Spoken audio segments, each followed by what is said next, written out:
ahí en mi facultad, donde yo he egresado también ya hace 33 años, estaba sacando mi cuenta. Y es emocionante poder acompañar un aniversario más de la facultad, en la cual he pasado tanto tiempo. Yo pasé 5 años acá y 1 en la ingeniería civil, o sea que tengo un pedacito de ingeniero civil también. En esa época se escogía, tenía que escoger previamente para entrar a la carrera. Y bueno, escogí, yo quería ser industrial de todas maneras, pero había más vacantes en ingeniería civil. Entonces digo, oye, tengo más chances aquí.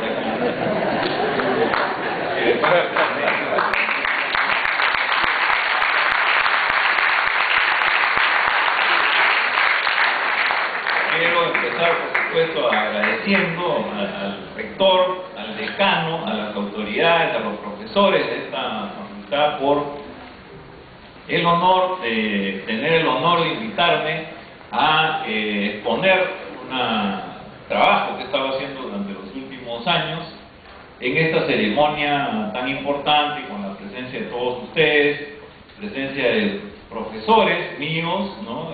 Que han sido muchos de ellos ahora homenajeados, colegas, ¿no?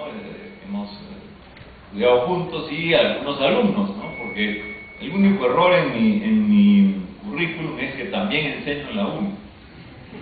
Se dice que solamente enseño en la Católica y la Cayetano Heredia, ¿no? Yo también enseño en la UNI, en un curso de posgrado, solamente que es la Facultad de Ingeniería Económica y Ciencias Sociales. Ahí le ganaron por puesta de mano.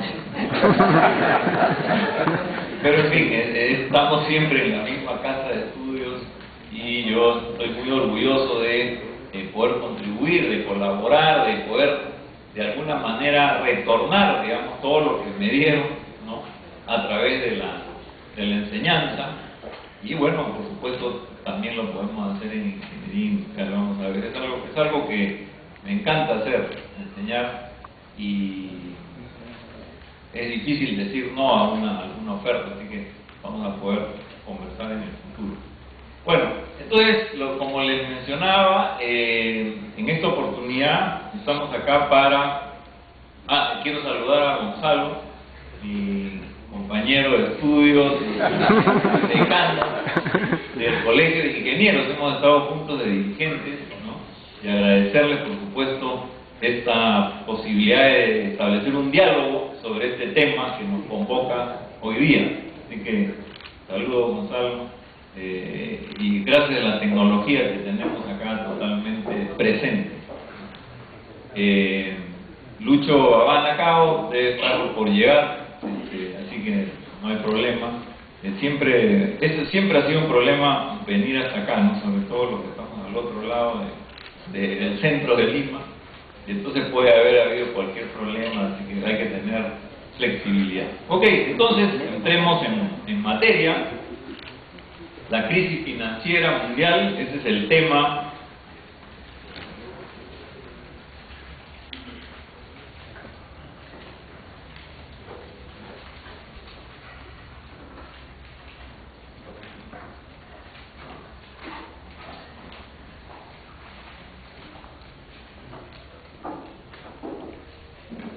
Ahora sí, ahí está.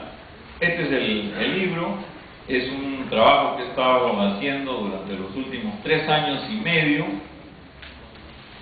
Me levantaba a las 6 y terminaba a las 2 de la mañana, perdón, del día, ¿no? 6 de la mañana y terminaba a las 2 p.m. de casi todo el tiempo que ha durado, y comencé a trabajarlo prácticamente desde el estallido de la crisis, que fue, como muchos saben, en septiembre del año 2008.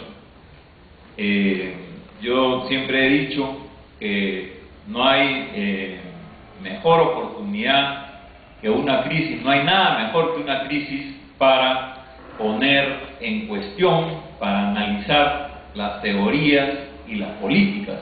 Bueno, y aplicando eso es que dije, bueno, esta es la crisis más importante que me está tocando vivir, así que hay que aprovecharla y vamos a analizarla. Así que esto es lo que quiero compartir con ustedes, el trabajo de 3 años y medio y que felizmente ha sido plasmado en un libro. He tenido la suerte de que la editorial Planeta, que es una de las más importantes, no solamente en el Perú, sino en el mundo, me ha, digamos, publicado el libro y está a disposición de todos ustedes. Entonces, un poco, el primer punto que quiero presentarles es la magnitud de la crisis. O sea, esto es un tema que es relevante porque hay algunas opiniones alrededor de esta crisis que mencionan o digamos, tienen la posición de que no ha sido muy importante, que ha sido una crisis más, que es parte de los ciclos económicos normales o naturales, ¿no?, en la economía mundial. Y desde mi punto de vista esta es una posición, en primer lugar, equivocada, ¿no?, porque no es así, es una crisis mucho más grave. Hay ciclos, por supuesto, en la economía, pero hay algunas recesiones, algunos, digamos, momentos en que se detiene la economía que son más graves que otros y que configuran una crisis. Y este es el caso de la crisis que hemos vivido en el año 2008 y 2009. Ustedes pueden ver el gráfico que está desde un poquito más de la Segunda Guerra Mundial. Hay efectivamente las fluctuaciones típicas de la economía y adelante, ya habíamos dicho que iba a llegar a Lucho en cualquier momento con nosotros.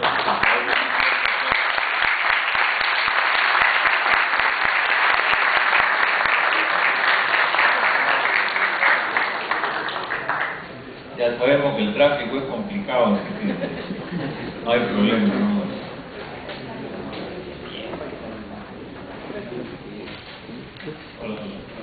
Pasa. Si quieres de aquí o bueno, como quieras.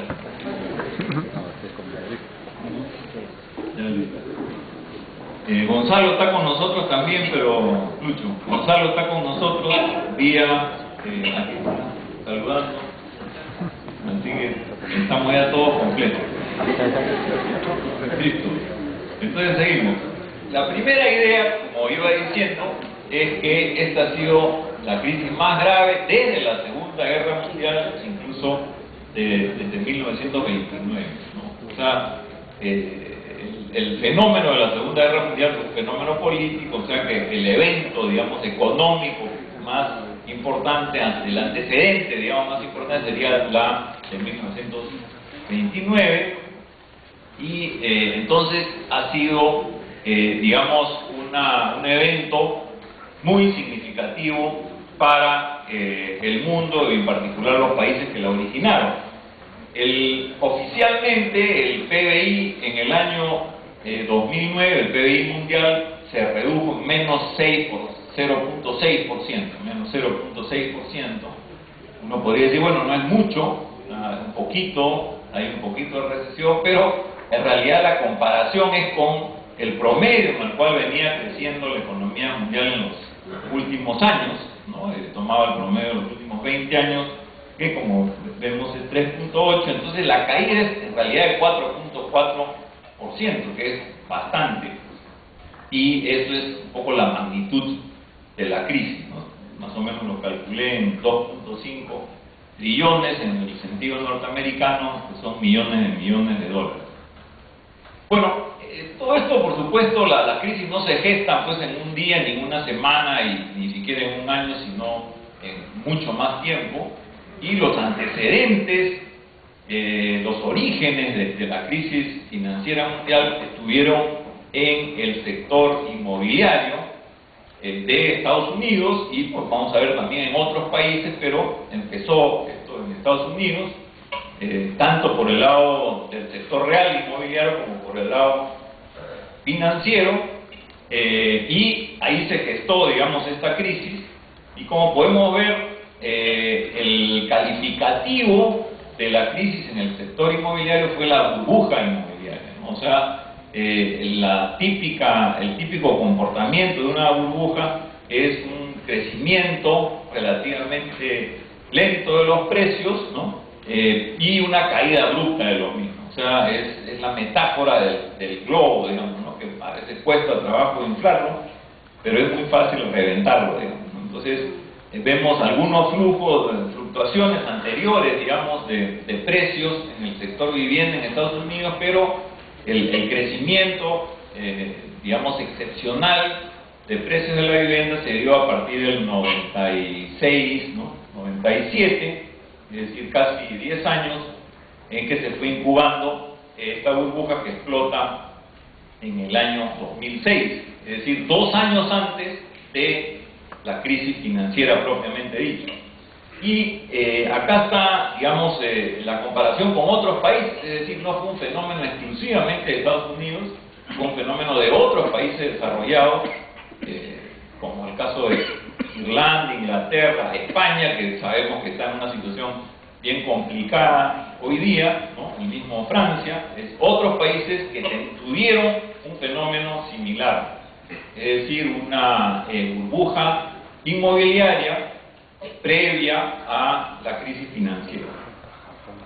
El problema de fondo, digamos, tiene que ver con esta tesis de la sobreproducción, que también se dio en relación a la crisis de 1929.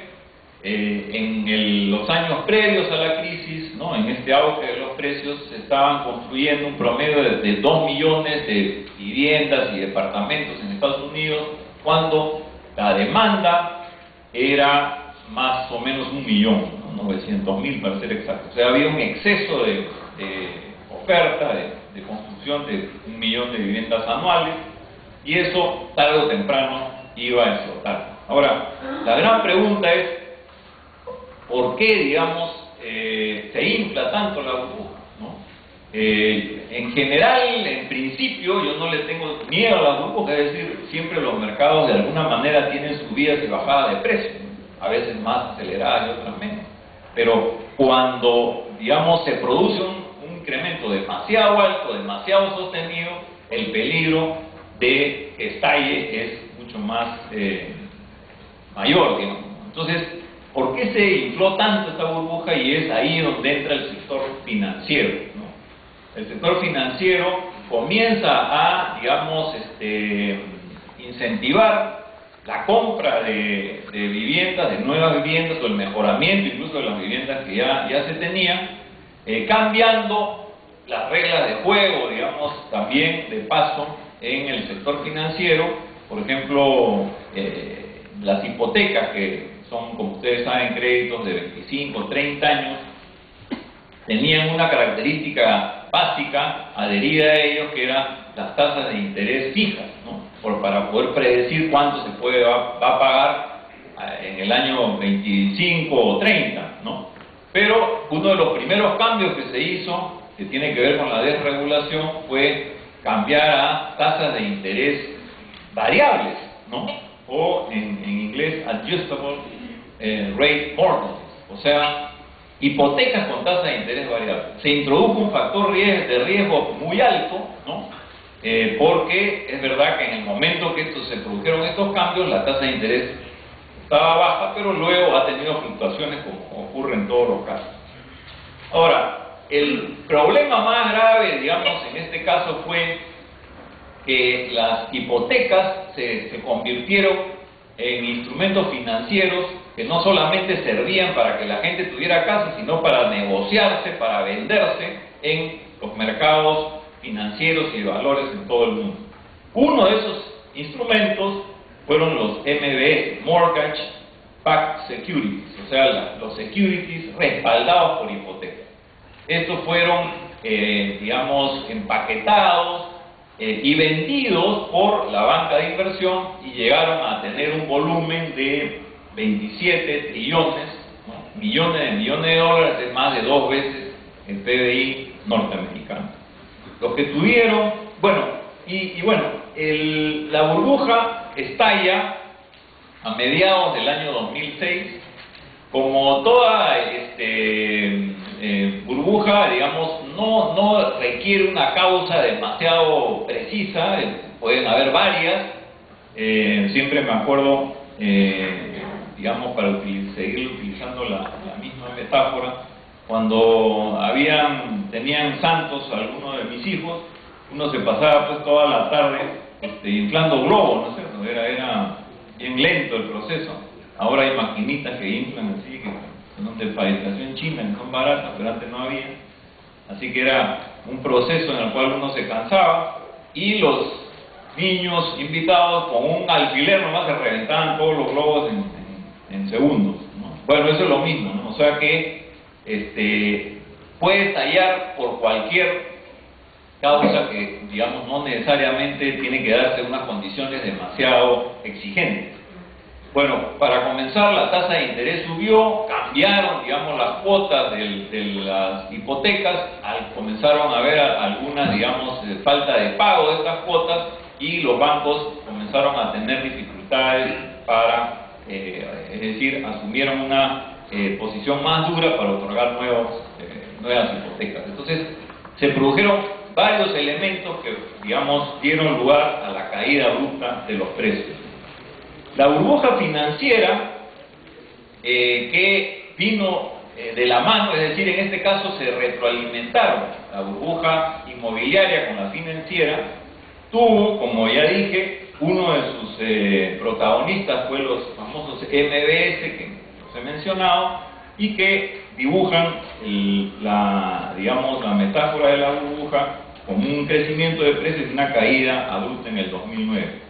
El otro, digamos, ha habido varios, pero otro de los instrumentos financieros tóxicos, también llamados armas de destrucción masiva, por nada menos que por Warren Buffett, fueron los derivatives, ¿no?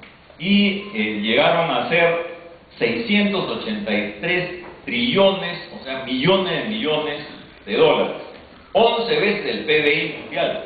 Ya en ese momento ya se había expandido digamos, este instrumento, y por eso es que la crisis financiera afectó a todos los países del mundo.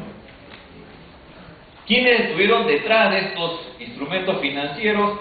Fueron la banca de inversión, que tuvo, digamos, mucho más libertad que la banca comercial para crearlos, venderlos, empaquetarlos, y estos son los bancos, digamos, más importantes de la banca de inversión en Estados Unidos, comenzando por Bear Stearns, Merrill Lynch, Lehman Brothers, como ustedes saben es el más famoso porque quebró, Goldman Sachs y Morgan Stanley. Estos últimos dos son los únicos que sobreviven, ¿no?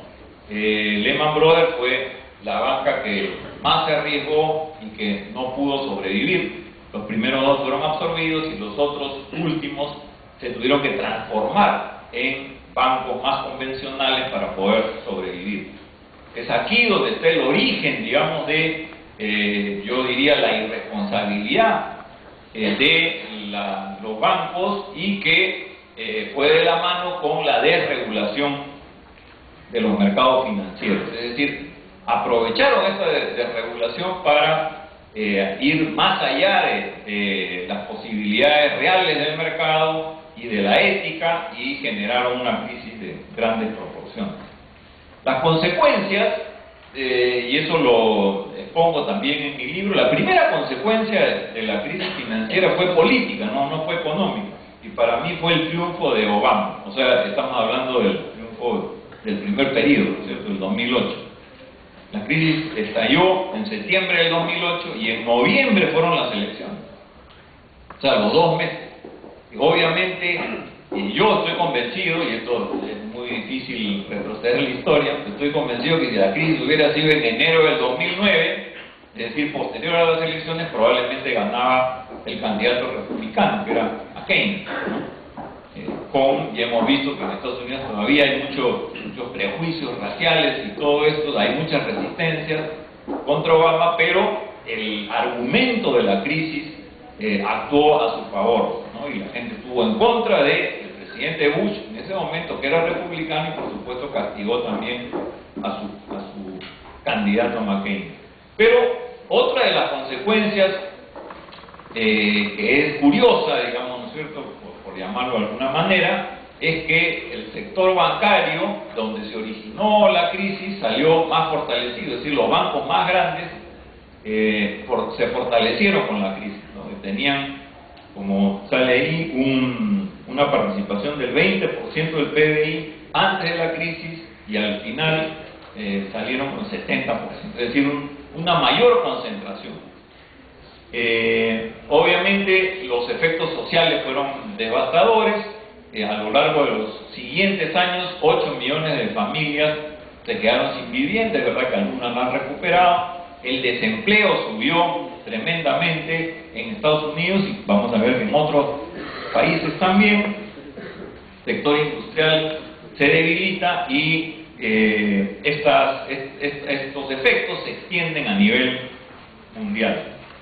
El peor, digamos, probablemente el peor de los efectos sea el desempleo, que se incrementó de manera significativa en esos años, pero desgraciadamente se mantiene, es decir, es un problema que vino con la crisis y se ha quedado, ¿no? Es verdad que todavía no se ha resuelto la crisis, y aquí vemos el fenómeno en Estados Unidos, pero donde es más grave es en Europa, con países como Grecia, Portugal o Irlanda, con altas tasas de desempleo, y además esto va cambiando para peor. En los últimos años, del 2008 al 2012, el desempleo se ha incrementado en todos los países europeos, en unos muy digamos, aceleradamente, salvo en Alemania, que es un tema bien interesante, digamos, un poco comprobar cómo es en Alemania, el único país donde se redujo el desempleo. Pero peor todavía que el desempleo general es el desempleo en la juventud. O sea, en realidad esto no era tan evidente, no se llevan estadísticas tan al día, digamos, del desempleo juvenil, y entonces la primera expresión de este problema social nos vino como un problema político, que fue la famosa primavera árabe. Fueron los países de África del Norte y algunos países árabes que comenzaron a verse revueltas, ¿no? Revoluciones de la población, de la sociedad civil, y al principio no se sabía, todo el mundo estaba un poco sorprendido porque era una zona del mundo que era muy estable políticamente, las potencias económicas buscaban esa estabilidad y sin embargo se volvió inestable de repente. Primero se pensó que eran los musulmanes que estaban detrás, ¿no? Organizados, y hubo mucha preocupación, pero después rápidamente todo el mundo se dio cuenta que era la situación de desempleo masiva que llevaba a la juventud a salir a las calles, y la sociedad, por supuesto, se le sumaba. Pero no solamente en estos países, sino también en Europa, los índices de desempleo juvenil subieron dramáticamente, y hoy día tenemos en España un desempleo altísimo, ¿no? El día que yo estaba hace poco en España y me vine en el avión y me entregaron un periódico, y era este de acá: 25% de desempleo abierto. Esto es hace pocos días, 17 de octubre de este año. Y lo que es peor es que el desempleo juvenil llega al 50%. O sea, 1 de cada 2 jóvenes en España no tiene empleo. Y muchos de ellos están calificados, son profesionales, ¿no? Tienen título, y algunos incluso con maestrías o con doctorado, y sin embargo sin empleo.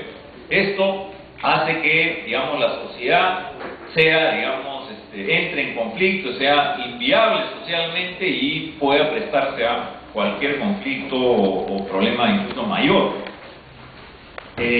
Bueno, y entrando ya a las causas e interpretaciones, aquí obviamente no estoy inventando la pólvora, y yo me he basado en mi libro en las investigaciones y las conclusiones de muchos otros, digamos, autores, ¿no? Menciono aquí solamente algunos pocos.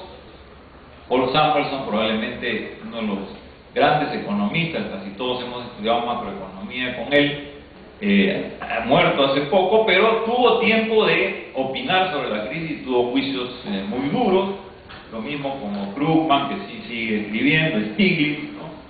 Y Simon Johnson, que es un economista que también tiene análisis muy profundos y bastante críticos. Por supuesto, casi todos estos autores señalan a la desregulación como de la causa probablemente principal, ¿no? Que posibilitó, digamos, el desarrollo de la crisis, el crecimiento de estos instrumentos financieros tóxicos. Y bueno, aparte de que hubieron cambios en la legislación, yo recojo y pongo en mi libro una bolsa de 300 millones de dólares que hicieron estos bancos de inversión y algunas otras instituciones para hacer lobby en el Congreso norteamericano y modificar la legislación. O sea, directamente casos de corrupción, ¿no es cierto?, para la modificación de la legislación financiera, que luego dieron lugar a la desregulación y a la crisis como la conocemos. El sector financiero adquirió un protagonismo mucho mayor que en otros países y de alguna manera puso a su servicio al sector productivo, cuando en realidad debía ser al revés. La especulación fue, digamos, lo que dominó, ¿no? Y una de las expresiones de la especulación es la codicia, que es la que se conoció más en estos tiempos y fue criticada por el propio Obama.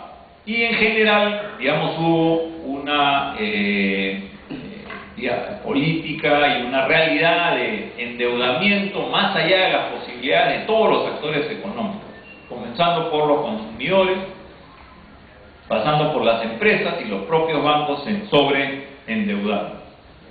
Este es un gráfico bien interesante que va desde 1860 hasta un poco más del 2008, justamente antes de la crisis, y vemos cómo el sector financiero, su participación en el PBI ha ido variando. Estaba en 2 o 3% a fines del siglo XIX y principios del XX, ¿no? Estaba en ese porcentaje. Tiene un incremento justo antes de la crisis del 29 y después baja nuevamente a un nivel de 2-3% para volverse a elevar hasta el 8%. Krugman es el que quizás más señala este punto, y no solamente entonces atrajo la producción, los recursos, sino también al talento norteamericano. Él dice que toda una generación de los mejores profesionales de las universidades norteamericanas se fueron a Wall Street a trabajar, a ganar muchísimo dinero, y no fueron pues a las empresas productivas, a las universidades, a hacer ciencia, tecnología e investigación. Y eso fue una pérdida, y esto de alguna manera lo está pagando también Estados Unidos por la pérdida de liderazgo a nivel mundial. De todas formas, quizás la causa más profunda o estructural la señaló Joseph Stiglitz.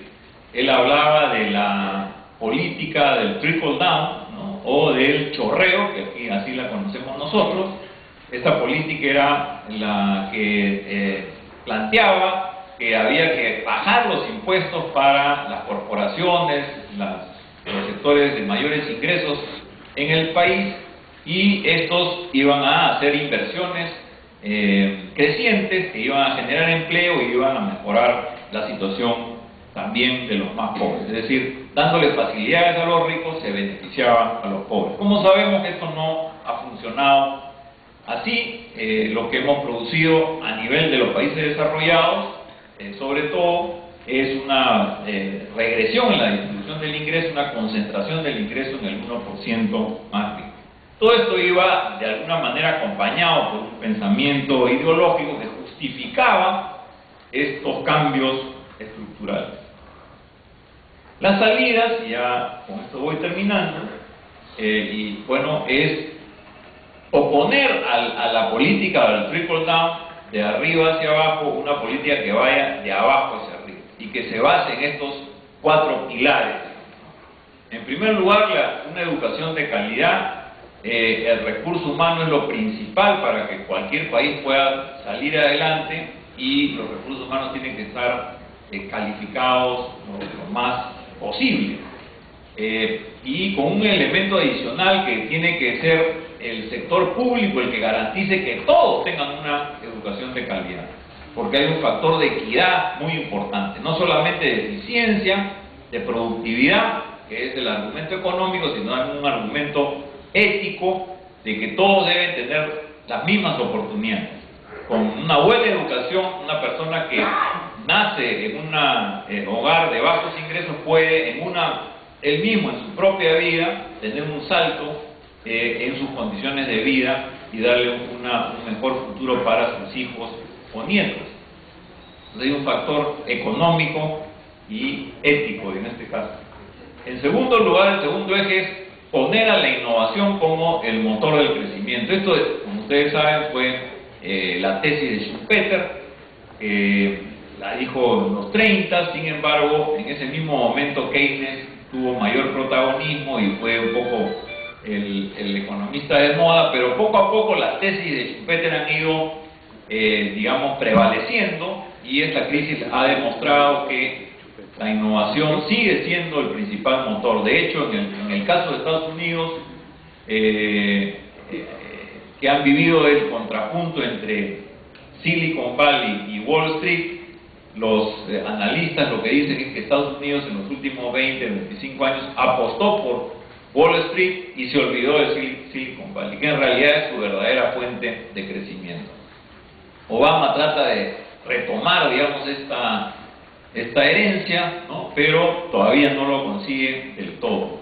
En todo caso, los países que quieren salir de la crisis y los que quieren evitarlo, como en el caso del Perú, tenemos que apostar por la innovación y la investigación científica y tecnológica que le da sustento. El tercer eje es el emprendedorismo, es decir, la creación de nuevas empresas, o en inglés entrepreneurship. El tejido empresarial e industrial de un país se renueva mediante la creación de empresas. Y son los países más emprendedores los que pueden mostrar, por un lado, digamos, un mayor crecimiento económico y también mayores posibilidades, sobre todo para los jóvenes. Y finalmente, la promoción de las pequeñas y medianas empresas, aún de las micro, digamos, viables, porque nos da el colchón productivo en el cual se genera empleo. O sea, si antes la promoción de la pequeña empresa era importante, y ustedes saben que es un tema que yo he trabajado durante mucho tiempo, ahora es vital, porque el problema principal de los países desarrollados, y probablemente en el futuro también de los países en desarrollo, es el empleo, y este es el sector que más empleo da. Es verdad que en nuestro país, bueno, la mayoría son microempresas de subsistencia, y por eso yo no digo microempresas, sino pequeñas y medianas, que son las que generan empleo. Pero el otro argumento, además del empleo, es que allí se dan las principales innovaciones. Esto es una discusión antigua que viene desde el propio Schumpeter, que era más partidario de las grandes empresas, es verdad, y que porque tenían más capacidad para invertir en investigación y desarrollo, pero la historia nos ha demostrado que las empresas grandes generalmente se vuelven complacientes, invierten en investigación y desarrollo para mejoras incrementales de su producto. Pero las innovaciones radicales, como por ejemplo la computadora personal, no vino de la IBM, la NCR o Honeywell, que eran las grandes empresas del momento, vino de afuera, de 300 locos que se reunían en Silicon Valley y que no tenían nada que ver con la estructura.